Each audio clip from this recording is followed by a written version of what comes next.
성경 325쪽 골로새서 1장 28절 29절 우리 두 절을 합독하겠습니다. 같이 한번 읽습니다. 시작.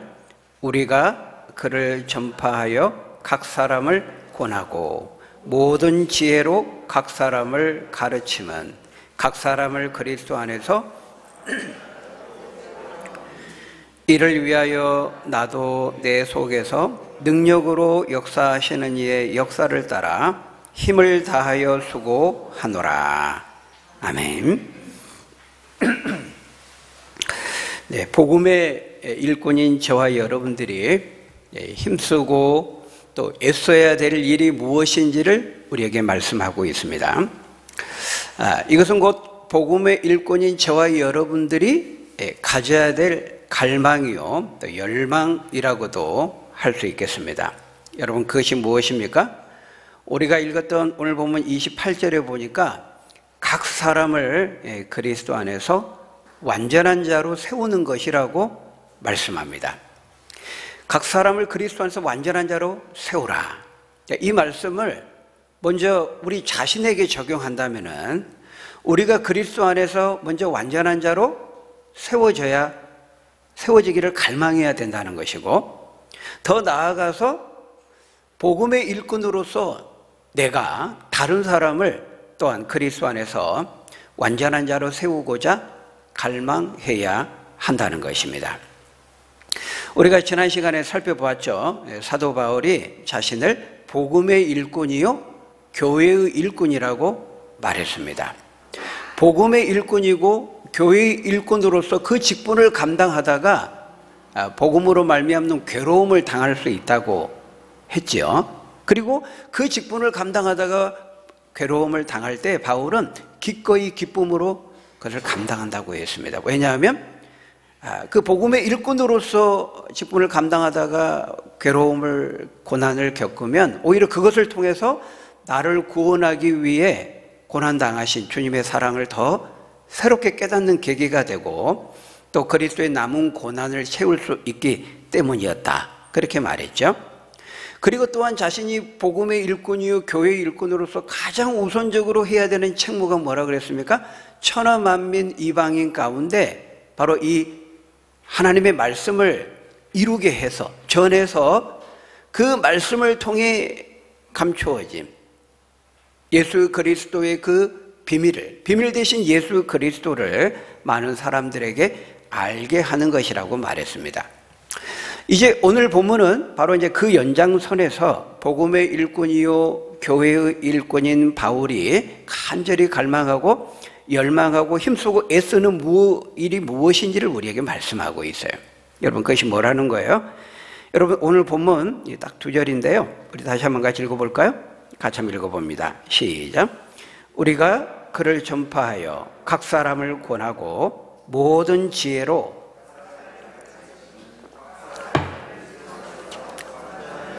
세우려 함이니 이를 위하여 나도 내 속에서 능력으로 역사하시는 이의 역사를 따라 힘을 다하여 수고하노라. 유명한 말씀이죠. 우리가 오늘 본문의 말씀을 특별히 우리가 다 암송했으면 좋겠습니다. 여러분, 지금 이 말씀 속에 사도 바울의 그 갈망, 열망이 들어있는데요. 이것은 사도 바울의 열망만이 아니고요, 저와 여러분들을 향한 하나님의 열망이기도 합니다.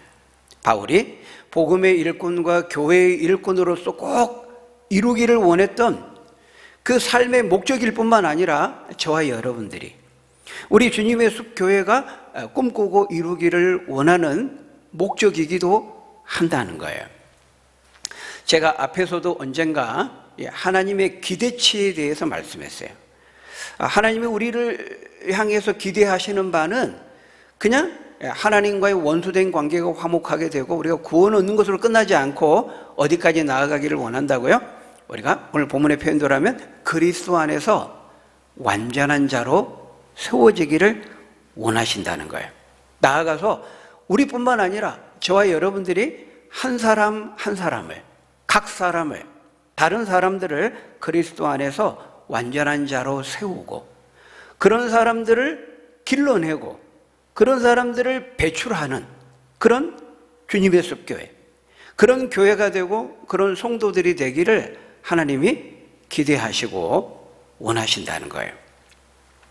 여러분, 여기 완전한 자로 세우리 함이니 그랬는데요, 여기 이 완전한 자라고 하는 것은 우리가 앞에서요, 거기 22절에서 말씀하고 있는 거룩하고 흠이 없고 책망할 것이 없는 자로 세우신다 그랬는데, 바로 그 사람과 동일한 사람인 것입니다. 22절에 보면 말하죠. 이제는 그의 육체의 죽음으로 말미암아 화목하게 하사 그랬죠. 하나님과 우리의 그 죄로 인해 깨어진 원수된 그 관계를 화목하게 하셨는데, 그 화목하게 하신 목적이 뭐라는 거예요? 단지 하나님과 화목하게 되는 것으로 끝나지 않고, 여기 보니까 거룩하고 흠이 없고 책망할 것이 없는 완전한 자로, 온전한 자로 세우기 위함이라는 것입니다. 여러분 기억하십시오. 우리가 예수님 믿고 예수님이 우리를 위해 십자가에 피 흘려 죽으신 그 이유는요, 우리가 예수님 믿고 그냥 나 혼자 구원 얻고 내 마음의 평안을 좀 누리고 삶의 만족을 얻고, 그걸 위해서 예수님 십자가에 죽으신 게 아니라는 거예요. 주님이 십자가에 죽으신 그 이유와 목적의 그 스케일 말했죠. 이미 우주적이라 그랬습니다. 겨우 내 마음에 어떤 심리적인 평안을 위해서만이 아니라는 거예요. 심지어는 우리 인간의 구원만으로도 끝나지 않는다 그랬죠. 죄가 온 세상 온 우주에 미치지 않는 영역이었기 때문에 예수님이 십자가에 죽으심으로써 이루고자 하신 그 구속의 영역도 전 우주적이라 그랬습니다. 우리가 이제 우리 사람에게 적용한다면은, 사람의 국한에서 본다면은 우리가 단순히 예수님 믿고 구원 얻고 그냥 마음의 평안을 좀 얻고, 그게 아니라는 거예요. 여기 보니까 어디까지 나아가야 된다는 거예요? 그리스도 안에서 완전한 자로 세워지기를 하나님은 기대하시고 목적으로 하신다는 겁니다. 우리가 마음의 기쁨과 마음의 평안을 누리고 만족하고 행복하게 감사하면서 내 개인적으로 삶을 사는 거, 물론 그것은 우리가 예수님 믿으면서 믿는 자에게 주시는 매우 중요한 축복 가운데 하나인 것은 분명하지만, 그것이 최종 목적이 아니다. 우리는 더 나아가야 된다. 어디까지 나아가야 됩니까? 먼저는 내 자신이 그리스도 안에서 완전한 자가 되도록 세워지도록 해야 되고, 나아가서는 나를 통해서, 복음의 일꾼인 나를 통해서 다른 사람도 그리스도 안에서 완전한 자로 세우는 데까지 나아가야 한다는 거예요. 여러분이 오늘 본문의 말씀에 보면요, 각 사람을 권하고 그랬어요. 뭐든지 각 사람을 가르치면 각 사람을 그리스도 안에서 완전한 자로 세우려 함이라 그랬습니다. 각 사람이라는 말을 몇 번 반복하고 있어요? 3번씩이나 반복하고 있습니다.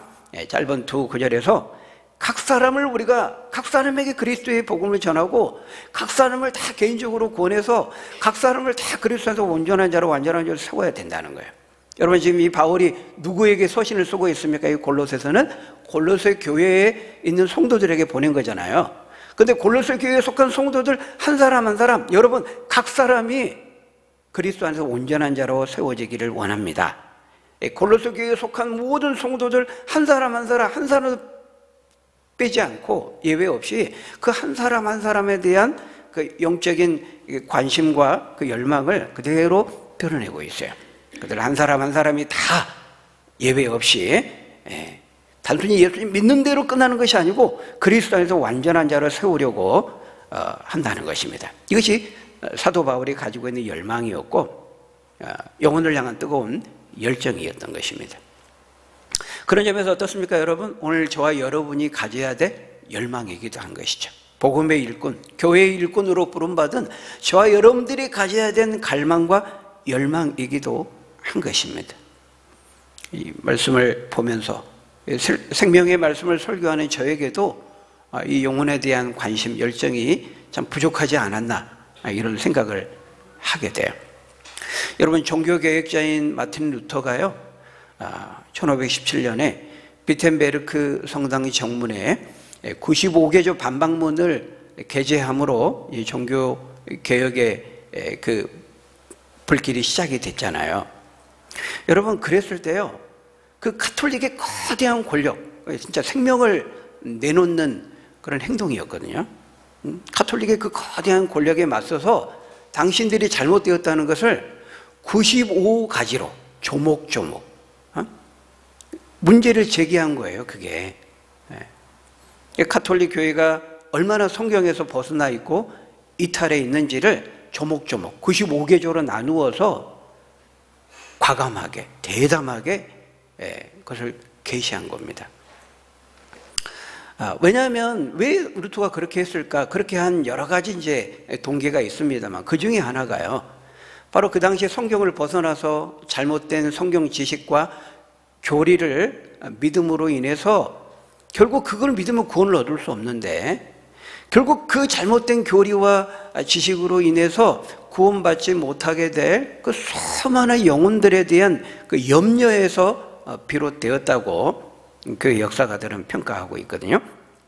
그러니까 사도 바울의 그 영혼에 대한 관심, 그것을 루터가 사도 바울이 기록한 로마서, 갈라디아서 그것을 이제 읽고 연구하고 또 교수로서 가르치면서 그 영혼에 대한 염려와 관심 때문에 가만히 있을 수가 없었던 거예요. 루터가 오늘 우리가 기억하는 것처럼 종교개혁의 포문을 연 그런 역사의 한 획을 긋는 종교개혁의 화신이요 투사로 기록될 것을 알고 그것을 목적으로 루터가 그렇게 했던 것이 아닙니다. 이 잘못된 교리와 잘못된 성경 지식을 믿는 한 구원을 얻을 수 없는데 그래서 천국문에 이르지 못할 수많은 그 영혼들에 대한 그 염려, 그 관심, 안타까운 마음, 그걸 참을 수 없어서 95개조로 그 반박문을 게시했던 것이죠. 하나님께서 루터를 사용하셔서 정말 개혁의 그 불씨가 되게 해서 요원의 불길처럼 전 유럽을 휩쓸게 하시고 그 성공에 이르게 하셔서 역사의 한 획을 긋는 종교계에만 영향을 미친 게 아니에요. 온 유럽, 온 세계에 영향을 미치는 그런 종교교육의 포문을 연 투사로 이제 역사 속에 기록되게 하신 것이죠. 루터가 처음부터 그걸 목적으로 했거나 그걸 알고 했던 건 아니었어요. 영혼에 대한 관심. 바울이 루터가 구원을 얻기 위해서 수도사로서 그 계단 한 계단을 무릎으로 올라다녔던 사람이었거든요. 하나님께서 오직 예수 그리스도의 십자가에 죽으신 그 은혜를 믿음으로만 사람이 어떤 행위의 공로로 하나님께 의롭다함을 받으려고 했고 그 진노하신 하나님의 손길에서 벗어나려고 했던 그 루터의 몸부림이 아무 쓸모가 없는 것이고 성경이 기록한 대로 오직 십자가에 못 박혀 죽으신 예수님을 믿으면 그 은혜로 그 믿음으로 의롭게 되고 구원을 얻는다는 것을 본인이 바울이 기록한 그 갈라디아 로마서 보니까 너무 명백한 거거든요. 이 명백하게 성경이 말씀하고 있는 것을 어떻게 로마 가톨릭 교회는 면죄부를 돈으로 사면 구원을 얻는다고 말하고 그 말도 되지 않는 그런 잘못된 가르침 때문에 구원 얻게 되지 못하는 천국문에 이르지 못하는 그 수많은 그 영혼들에 대한 그 안타까운 마음에 그 순교자의 열심을 가지고 목숨을 내놓고 그렇게 할 수 있었던 것이죠. 바로 바울이 가지고 있었던 영혼에 대한 그 열심을 바울이 기록한 그 서신을 루터가 읽으면서 연구하면서 가르치면서 똑같은 그 바울이 가지고 있던 영혼을 향한 구령의 불타는 열정을 루터도 가지게 되었던 거예요. 참을 수 없어서 그것을 게재했던 것이죠. 그런 점에서 여러분, 저와 여러분에게도 이 루터가 가졌던 이 바울이 가졌던 그 영혼에 대한 열심, 한 사람 한 사람 각 사람을 그리스도 안에서 복음을 전하고 온전한 자를 세우고자 하는 그 영혼에 대한 관심이 저 여러분에게도 복음의 일꾼인 교회의 일꾼인 저와 여러분에게도 있어야 된다는 거예요. 내가 예수님 믿고 나와 하나님과 관계만 원수된 관계에 화목하게 되는 것으로 만족하고 나 하나 구원 얻는 것으로 끝나면 안 되고 다른 사람을 향해서도 내가 만난 그 하나님, 내가 받은 그 구원, 그것을 이 바울의 마음, 사실 예수 그리스도의 마음이잖아요. 잃어버리고 배회하는, 목자 없이 배회하는 그 무리들을 향한 불쌍히 여기는 마음, 주님의 마음이거든요. 그 바울이 가졌던 마음이고 바울이 배웠던 마음이고 루터가 가졌던 그 마음이었어요. 오늘 저와 여러분에게도 그 마음이 있는지 우리가 오늘 본문을 접하면서 돌아보게 되는 거예요. 여러분, 우리가 다 함께 천국 가고 여기 지금 속해 있는 우리 주님의 숙교의 성도들 한 사람도 예외 없이 빠짐없이 각 사람이 다 주님을 만나고 함께 천국 가고 함께 다 성장하고 그리스도 안에 자라서 온전한 자로 세워져야 되지 않겠습니까? 여러분, 함께 우리가 손잡고 함께 어깨 동무하고 함께 천국 가고 그리스도 안에서 온전한 자로 완전한 자로 세워지는 저와 여러분 되시기를 주의 이름으로 축원합니다. 여러분, 여기 이 그리스도에서 완전한 자로 세워진다라고 하는 것을 에베소서 4장 13절, 14절은 어떻게 말씀하고 있어요? 우리 한번 같이 읽어볼까요? 시작. 우리가 다 하나님의 아들을 믿는 것과 아는 일에 하나가 되어 그리스도의 장성한 분량이 충만한 데까지 이르리니, 이는 우리가 이제부터 어린아이가 되지 아니하여 사람의 속임수와 간사한 유혹에 빠져 온갖 교훈의 풍조에 밀려 요동하지 않게 하려 함이라. 여러분, 여기 보십시오. 여기서도 똑같이 말씀해요. 그죠? 우리가 다 그랬습니다. 우리가 다, 한 사람 한 사람, 각 사람이 다 온전한 사람을 이룬다는 거예요. 근데 여기 온전한 사람이 이룬다는 게 뭐냐? 거기 13절에 보니까요, 그리스도의 장성한 분량에 충만한 데까지 이룬다는 거예요. 어느 수준까지예요? 우리 한 사람이 그리스도의 수준까지, 그리스도 비슷하게 그리스도와 닿는 데까지 이룬다는 거예요. 근데 그 수준에 이르러야 할 대상이 누구라는 거예요? 우리가 다 그랬어요. 목사님들에게만, 장로님들에게만, 선교사님들에게만 그런 게 아니고요. 목사님, 우리가 어떻게 해? 그럼 목사님에게나 해당되는 거지. 우리가 다 어떻게 그리스도 완전한 자가 될 수 있어요? 그건 못해요. 목사님에게 주신 말씀 아닙니까? 근데 여러분, 아니잖아요. 그죠? 명백히 말씀하고 있어. 우리가 다, 그리스도의 각 사람이, 골로새 교회에 있는 성도 모든 각 사람이 다 그리스도에서 완전한 자가 되기를 말씀하고 있다는 거예요. 여러분, 어떤 특별한 사람들에게만 제한되게 주신 말씀이 아닙니다. 예수 믿는 모든 성도들, 한 사람 한 사람, 각 사람이 다 그리스도 안에서 완전한 자로 세워져야 될 것을 말씀하고 있어요. 물론 여러분, 우리가 예수 믿는다고 해서 절대 죄도 짓지 않는, 허물과 조금의 연약함도 없는 완전한 사람이 되어야 된다거나 될 수 있다거나, 물론 그런 말은 아닙니다. 우리는 그럴 수 없는 존재입니다. 그래서 우리가 죽을 때, 또는 예수님이 이 땅에 오셔서 이 죄된 삶이 종식되고 완전한 천국에 이르렀을 때나 가능한 일이죠. 그렇지만 지금 주님은 죄악이 관영하는 이 땅에 발을 딛고 있는 에베소 교회 성도들에게, 골로새 교회 성도들에게, 오늘 우리들에게 지금 이 요청을 하고 있는 거예요. 내가 완전한 것처럼 너희도 완전하라. 내가 거룩한 것처럼 너희도 거룩하라. 예수님도 그렇게 말씀하셨잖아요. 하나님의 아들을 믿는 것과 아는 일에 하나가 되어서 온전한 사람을 이루어 그리스도의 장성한 분량에 충만한 데까지 이르기를 어떻게 하라는 거예요? 사실은 갈망하고 열망하고 최선을 다해 애쓰고 힘쓰라는 것입니다. 물론 우리가 이 땅에 있는 동안에 완전한 상태에 이를 수는 없습니다. 그렇지만 그 완전함과 거룩함에 대한 갈망을 가지고 끊임없이 그리스도의 장성한 분량에 충만한 데까지 뭐 하라고요? 이르르라고 말하고 있어요. 이르라고. 사실은 ing, 과정 속에 있는 거거든요. 계속해서 노력하고 힘쓰라는 거예요. 희망 고문일까요? 전혀 현실성도 없는 것을 주님은 우리에게 요구하셔가지고 희망 고문시킨 거예요? 정신승리하라고? 될 수도 없는 것을?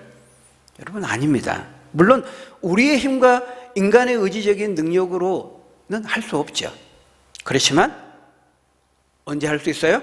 내게 능력 주시는 자 안에서 내가 모든 것을 할 수 있느니라. 빌립보서 4장 13절에서 말씀하죠. 우리의 힘과 능력으로는 할 수 없지만은 주님이 우리와 함께 하시고 능력을 주시면 여러분 할 수 있는 줄 믿습니다. 내 힘으로 할 수는 없어요. 그렇지만 하나님께서 성령을 통해서 우리에게 할 수 있는 능력을 주셔요. 그래서 여러분 오늘 본문도 보십시오. 우리에게 그리스도에서 완전한 자로 세우라고 명령만 하신 것이 아니고요, 미션만 주신 것이 아니고요, 거기 보면 그 방법과 비결을 말씀하고 있어요. 28절을 보십시오.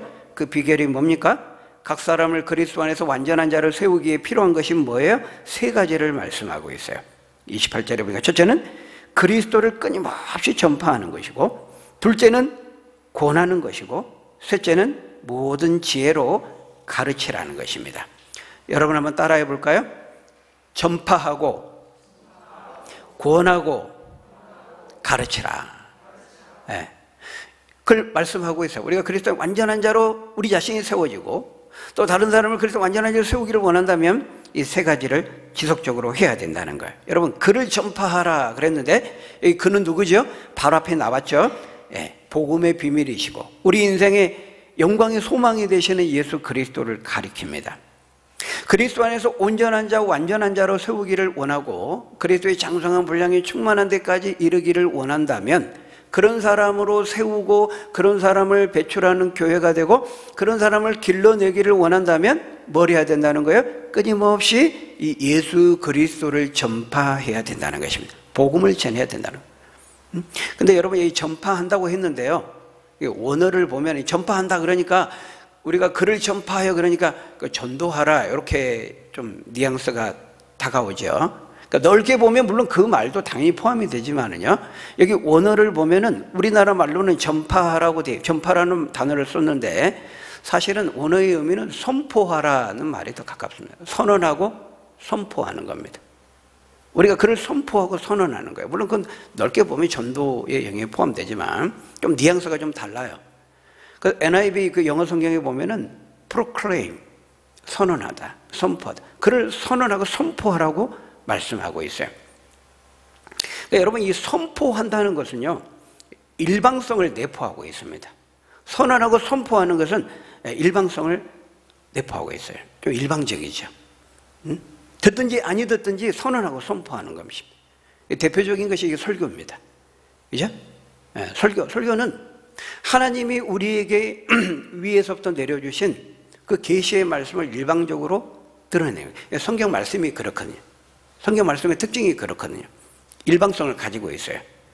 하나님께서 우리에게 이 말씀을 주실 때 인간과 타협하고 뭐 논의하거나 인간의 동의를 구하면서 이 말씀을 주신 것이 아닙니다.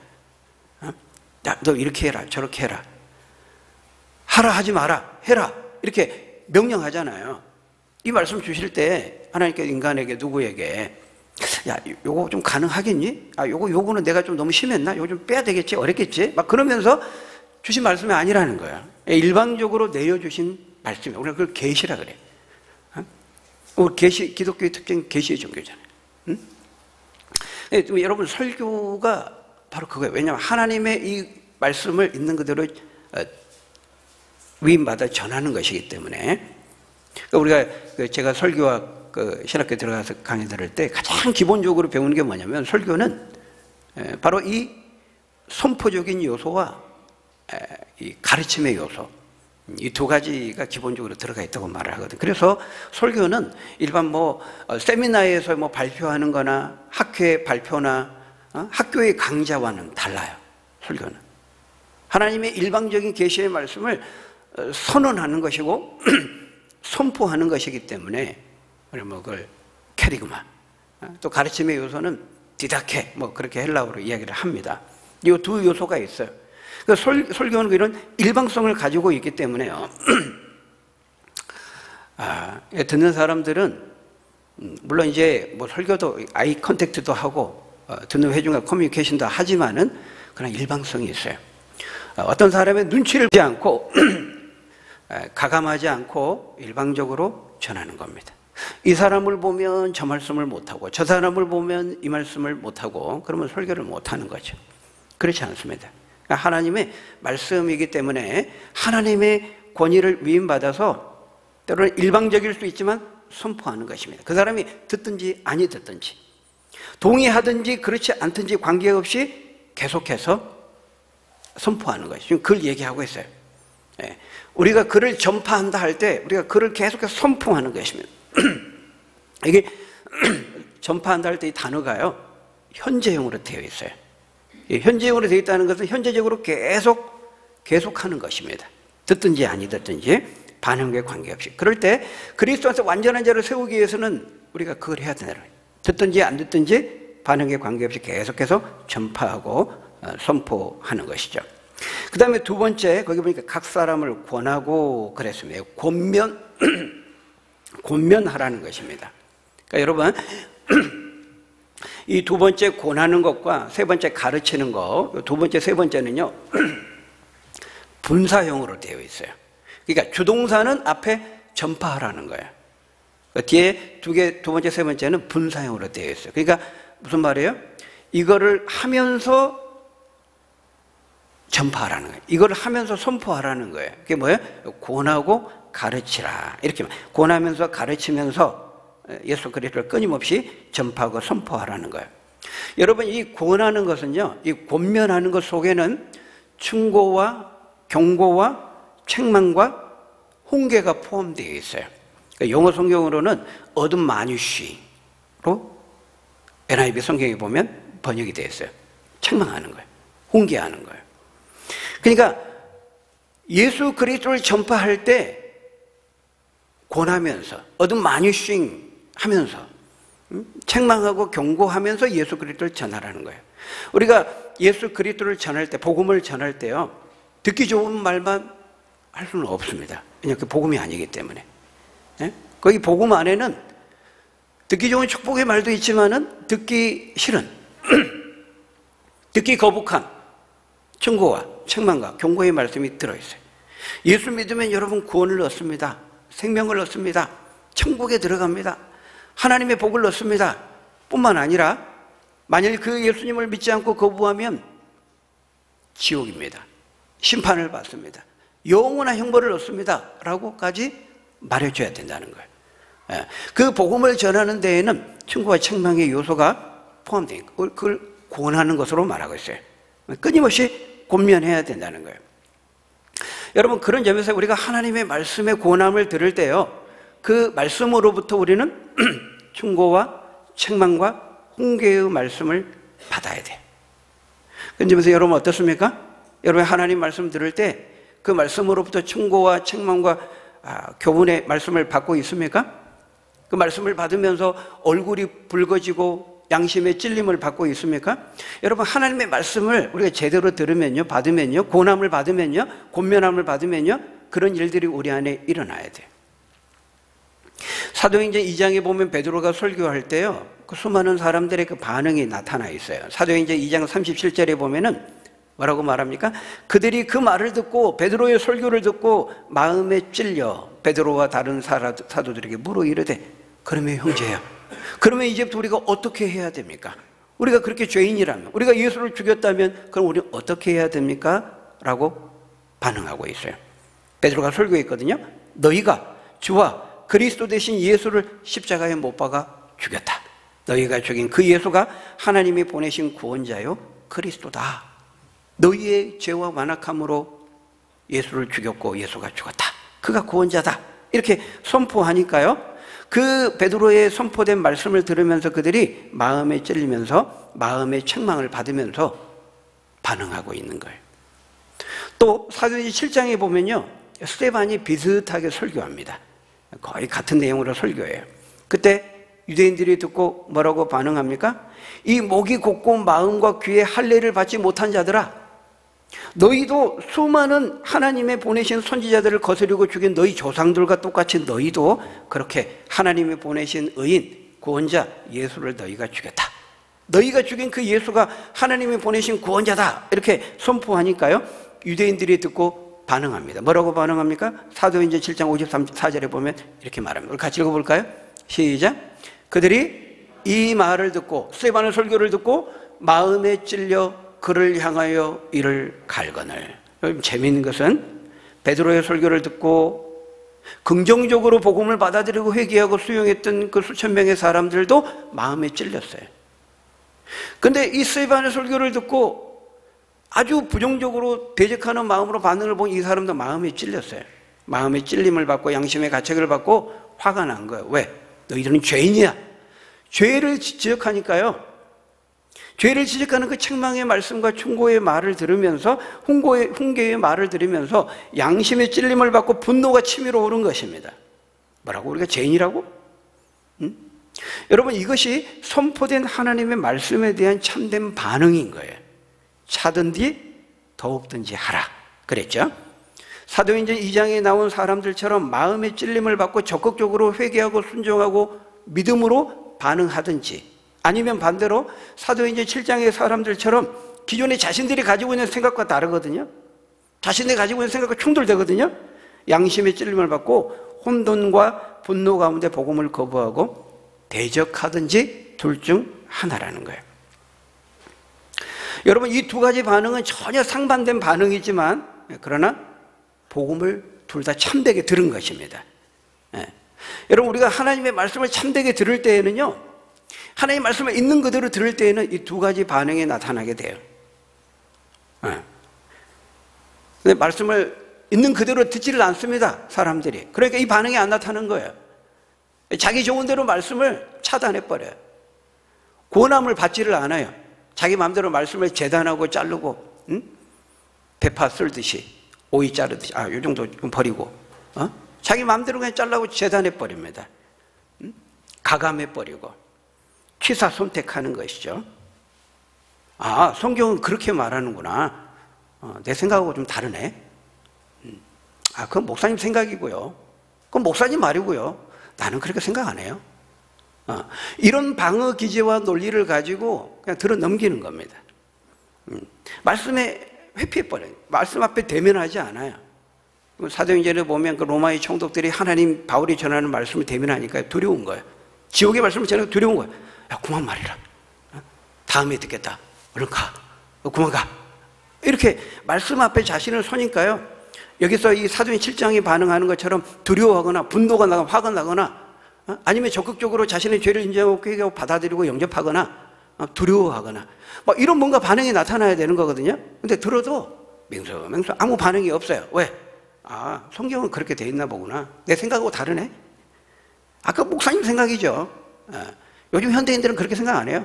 많은 사람은 내 생각하고 달라요. 그렇게 그냥 회피해버리는 거예요. 방어기제와 논리를 가지고 거부하는 거죠. 아무 역사가 안 일어나는 것입니다. 그러면 그런 식으로 말씀 백날 들어봤자 아무런 변화가 안 나타나는 거예요. 그걸 말하는 거예요. 충고와 책망과 경고의 말씀에 있는 그 말씀의 권함을 끊임없이 받아야 되는 거예요. 그럴 때 우리 그리스도인은 온전한 자로 완전한 자로 세워진다는 거예요. 세 번째, 거기 보니까 각 지혜로 각 사람을 가르치는 것이라고 말하고 있어요. 이건 역시 말씀의 지혜로 계속해서 우리 가르침을 받을 때 그리스도에서 완전한 자로 세워줄 수 있다는 것입니다. 여러분이 그리스도에서 완전한 자로 세워지기를 원합니까? 그러면 계속해서 가르침을 받아야 돼요. 계속해서 배워야 돼요. 피차 가르침을 받고 배워야 되는 거예요. 그럼 따라해 볼까요? 어디에서든지 누구를 통해서든지 배울 수 있어야 된다. 여러분, 성경이 말하는 우리가 완전한 자라고 하는 것은요, 아까 말씀드린 것처럼 조금의 죄와 허물도 없는 퍼펙트한 사람이 되는 것을 말하는 것이야. 우리는 그럴 수 없어요. 이 땅에 오면 그럴 수 없다 그랬어요. 아까 말했죠? 에베소 4장 13절에서 그리스도의 장성한 분량이 충만한 데까지 계속해서 계속해서 그렇게 이르러 가는 거예요. 그걸 우리에게 지금 말씀하는, 그걸 완전한 자로 세워지는 것으로 말하고 있는 것입니다. 계속해서 배우고 가르침을 받고 성장하고 성숙하고 원숙해져 가는 거예요. 우리의 인격과 우리의 믿음이. 그래서 어떻게 됩니까? 에베소서 4장 14절 15절을 보면은요, 우리가 온전한 사람을 이루어 그리스도의 장성한 분량에 이르게 되면 그때부터는 어린 아이와 같이 되지 아니하고 온갖 사람의 속임수와 간사한 유혹에 빠져 요동하지 않는다고 말하면서 15절에 뭐라고 말씀합니까? 오직 사랑 안에서 참된 것을 하여 진리를 계속 접함으로, 그 말입니다. 참된 것, 진리를 계속 접함으로 인해서 범사에 그에게까지 자랄지라, 이렇게 자란다는 거예요. 계속해서 성장해 가는 거예요. 여러분, 그리스도 안에 그 생명이 나에게 있다는 증거가 뭐죠? 생명의 특징이 뭐예요? 생명은 자라는 겁니다. 여러분, 옆에 있는 이 나무들 조금씩 자라고 있어요. 생명은요, 자라는 것의 특징이에요. 그러니까 여러분, 우리가 그리스도 안에서 하나님과 화목하게 되고 생명을 얻게 된다면요, 우리는 계속해서 그리스도 안에서 완전한 자로 세워져 가는 거예요. 우리가 이 땅에 딱 세워져 버린다는 것이 아니라 세워져 가는 거예요. 끊임없이 배움과 가르침의 과정을 통해서 완전한 자로 세워지는 것이죠. 그런 점에서 여러분 어떻습니까? 지금 여러분 가운데 계속되는 이런 가르침과 배움의 과정이 여러분에게 지금 일어나고 있습니까? 한번 살펴보세요. 내가 지금 계속 믿음이 성장하고 있어요? 여러분, 나에게 생명을 주신 이유가 뭘까요? 아직까지 내 심장을 뛰게 하시고 이 땅에 살아있게 하신 이유가 뭐죠? 우리를 완전한 자로 세워가기 위함인 것입니다. 내가 생명이 있다면 살아야 돼요. 야, 목사님, 내가 지금 나이가 몇인데 뭘 또 더 배울 게 있고 또 성장할 게 있어요. 내 신앙 경력이 지금 30년이 넘었고 50년이 넘었는데 뭐 배울 게 있다고 더 성장하고 더 자라가고. 여러분, 그렇습니까? 다 이루었습니까? 예수님만이 다 이루었다 말할 수 있는 거예요. 우리는 끊임없이 배우고 성장하고 가르침을 받고 완전한 자를 향해 세워져 가는 과정 속에 있는 거예요. 여러분, 내가 뭐 장로고 내가 목사인데 뭐 배울 게 뭐 있어요? 여러분, 아닙니다. 평생을 거쳐서 하나님의 부르심을 받은 날까지 우리는 계속해서 가르침을 받고 배우는 거예요. 제가 얼마 전에 우리 이글스 그 선교회에 있는 한 장로님, 이제 60이 넘으셨는데요. 그분이 이제 이번에 그 신대원을 입학하셨더라고요. 신대원 1학년 지금 공부를 하고 계시면서 저하고 이제 테이블 앉아 식사를 하다가 저한테 그러시는 거예요. 목사님, 신대원 가는데 너무 힘들어요. 뭐 이렇게 뭐 읽어야 될 책도 많고 배워야 될 것도 많고 너무 힘들어요. 리포트 쓰는 것도 힘들고. 그래서 장로님, 근데요, 장로님 신대원 3년 그렇게 열심히 배워도요 얼마 못 배워요.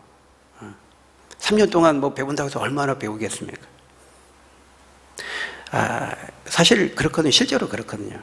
여러분, 그 뭐 창세기부터 요한계시록까지 뭐 주석이나 실제 그 내용들에 대해서는 신학교에서 가르쳐 주지도 않죠. 그럴 시간도 없습니다.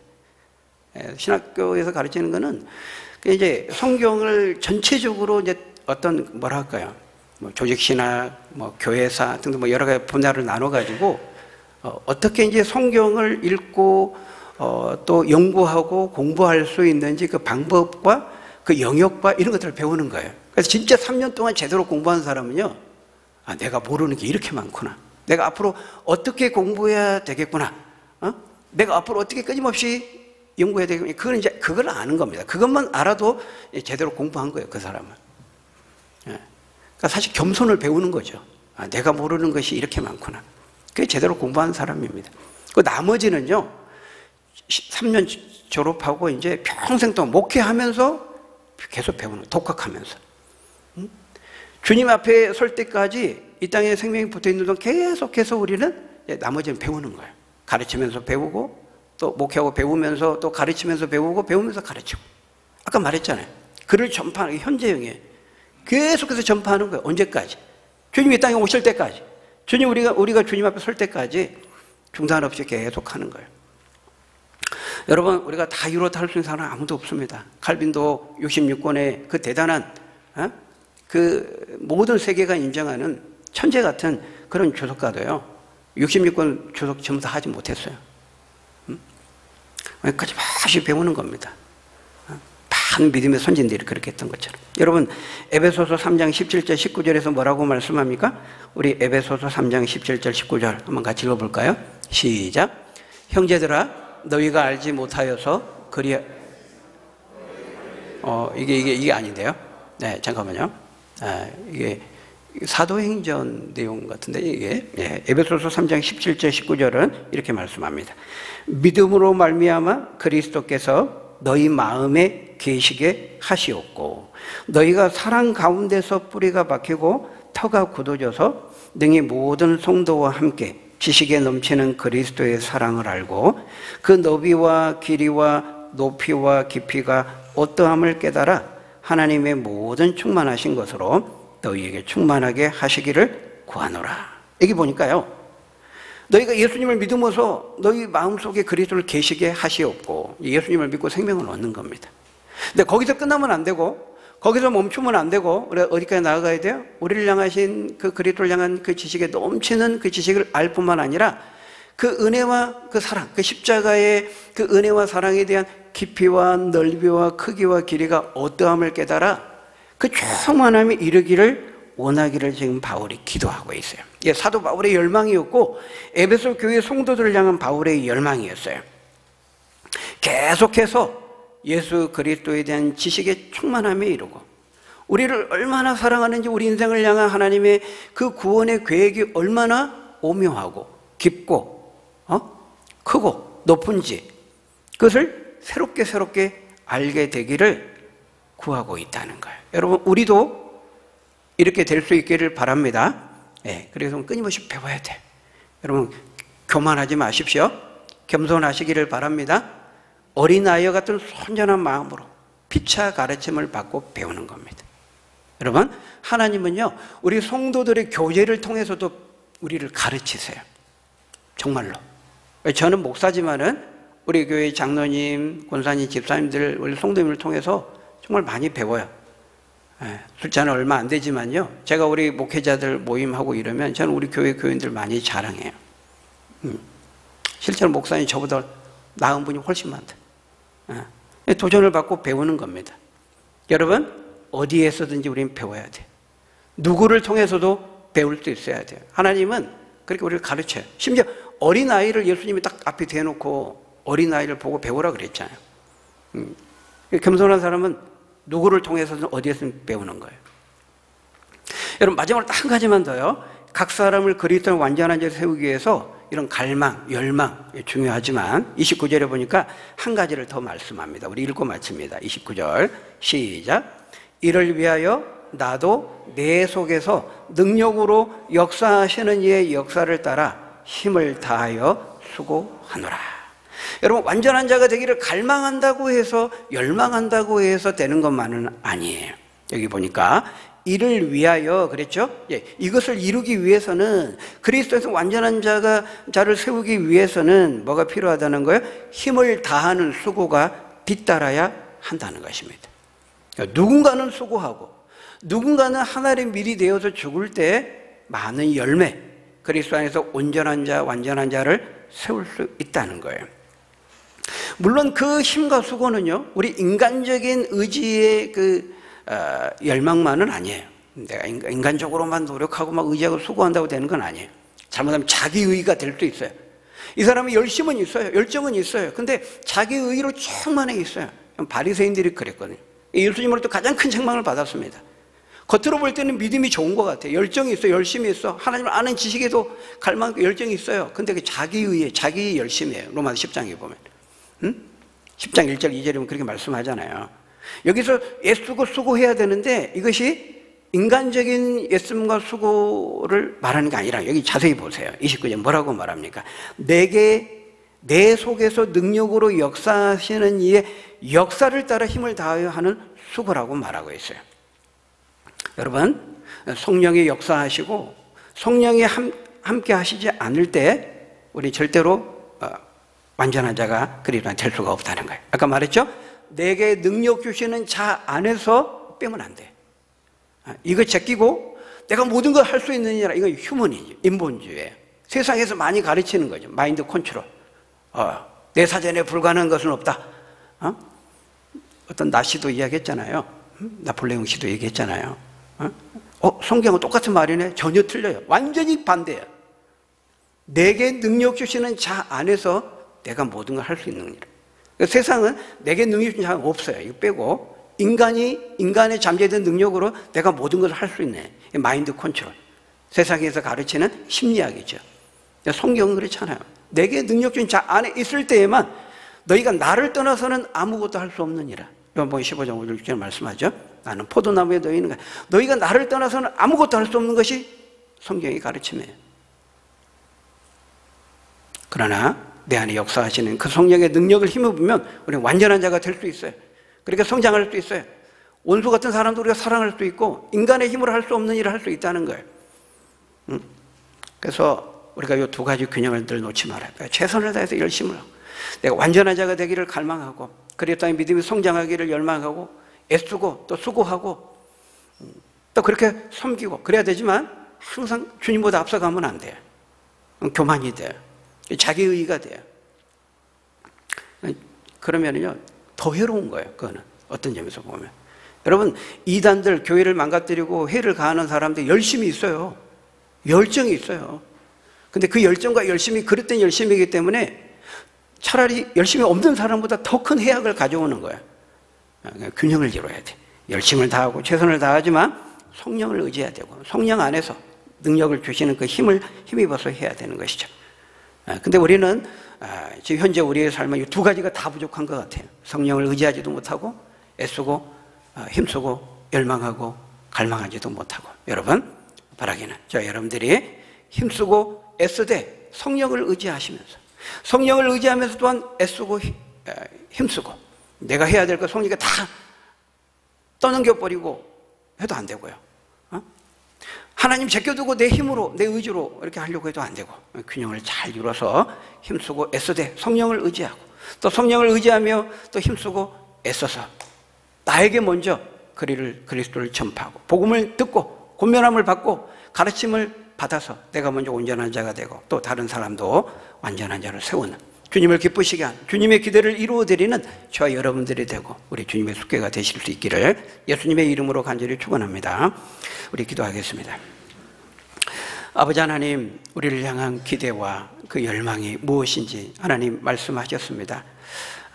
우리가 그리스도 안에서 화목하게 된 자로서 안주하지 않고 멈추지 않고 우리가 더 나아가라고 우리에게 말씀하셨습니다. 우리가 끊임없이 그리스도를 전하고 또 말씀으로 권면함을 받고 피차 가르침을 받아서 애쓰고 수고해서 성령을 의지함으로 하나님 먼저 우리가 그리스도 안에서 온전한 자, 완전한 자가 되고 또 그런 다른 사람들을 또 세우고 그런 성도들을 배출하고 또 그런 우리 미래 세대들을 양육하고 길러내는 그런 우리 성도들, 그런 우리 주님의 숲교회가 될 수 있도록 하나님 축복해 주옵소서. 예수님 이름으로 감사하며 기도합니다. 아멘.